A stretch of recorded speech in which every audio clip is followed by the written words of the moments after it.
एक राजा की परीक्षा। नमस्कार दोस्तों।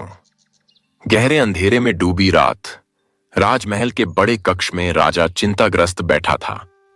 सालों से उसकी एक ही इच्छा थी, एक पुत्र। राजगुरु, तांत्रिक, वैद्य सभी से सलाह ली, पर कोई उपाय काम नहीं आया। अब तो उम्र भी निकलती जा रही थी। तभी एक तांत्रिक ने आकर कहा, राजन, एक ही उपाय है। अगर आपके राज्य में किसी छोटे बच्चे की बलि चढ़ा दी जाए तो आपको पुत्र रत्न की प्राप्ति होगी। राजा का हृदय धड़क उठा। पहले तो उसने यह सोचकर इनकार कर दिया कि वह अपनी प्रजा का रक्षक है, वह किसी मासूम की जान कैसे ले सकता है। लेकिन धीरे धीरे तांत्रिक के शब्द उसके मन में घर करने लगे। उसने अपने मंत्रियों से चर्चा की और फिर एक भयानक ऐलान करवा दिया। जिस घर से कोई बच्चा बलिस के लिए तपंद्यपति के लिए दिया जाएगा, उसे ढेर सारा धन दिया जाएगा। गांव में यह ऐलान होते ही हलचल मच गई। हर कोई अपने बच्चों को छिपाने लगा।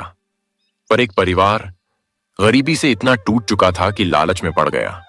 मां बाप ने आपस में बातें की।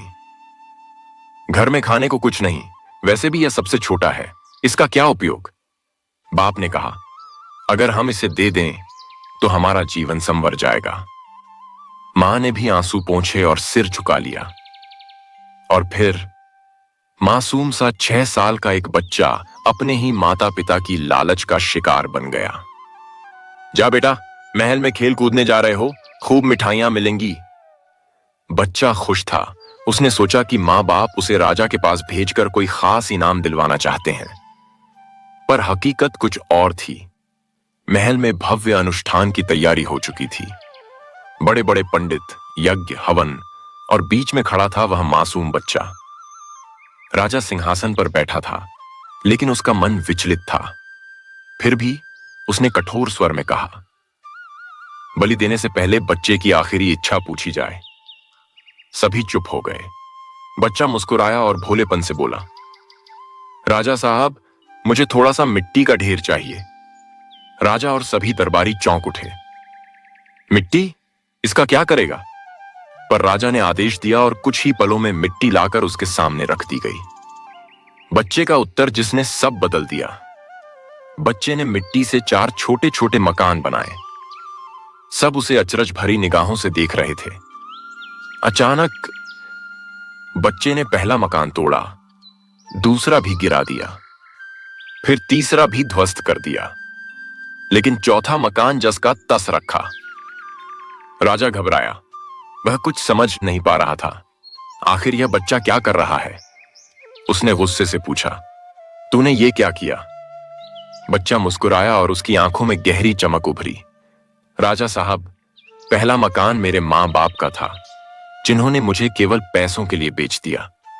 उन्हें मेरे प्यार से ज्यादा धन चाहिए था, इसलिए मैंने उनका घर गिरा दिया। राजा अवाक रह गया। दूसरा मकान मेरे रिश्तेदारों का था, जिन्होंने मेरे मां बाप को रोका तक नहीं, मुझ पर दया नहीं की, उनका भी घर गिरा दिया। महल में सन्नाटा छा गया। तीसरा मकान आपका था राजा साहब। आपको प्रजा की रक्षा करनी चाहिए थी, लेकिन आपने मेरी बलि चढ़ाने की सोची, तो मैंने आपका महल भी गिरा दिया। राजा अब भयभीत होने लगा। फिर बच्चे ने चौथे मकान के सामने हाथ जोड़कर सिर झुका लिया और बोला, यह मेरा खुदा का घर है। मैंने उनके सामने हाथ जोड़ दिए हैं कि अब सब तू संभाल लेना। राजा की आंखें फटी की फटी रह गईं। उसके भीतर हलचल मच गई। कहीं ना कहीं उसे डर भी सताने लगा। अगर यह बच्चा सच कह रहा है और बलि देने के बाद भी मुझे बेटा नहीं हुआ तो? उसका मन कांप गया। हाथ पसीने से भीग गए। फिर उसकी आंखें भर आईं। उसने सिंहासन से उठकर दौड़ लगाई और उस बच्चे को कसकर गले से लगा लिया। नहीं नहीं, मैं इतना निर्दयी नहीं बन सकता। आज से तू ही मेरा बेटा है, उसने घोषणा कर दी। अब इस राज्य में कभी किसी मासूम की बलि नहीं चढ़ाई जाएगी। राजमहल के हर कोने में राजा की इस घोषणा की गूंज सुनाई देने लगी। कहानी का संदेश, इंसानियत का सबसे बड़ा धर्म प्यार और करुणा है। जो दूसरों के दर्द को नहीं समझता, वह कभी सच्चा राजा नहीं बन सकता। अगर आपको मेरी कहानी पसंद आई हो तो लाइक, शेयर, कमेंट जरूर करें। आपका बहुत बहुत धन्यवाद।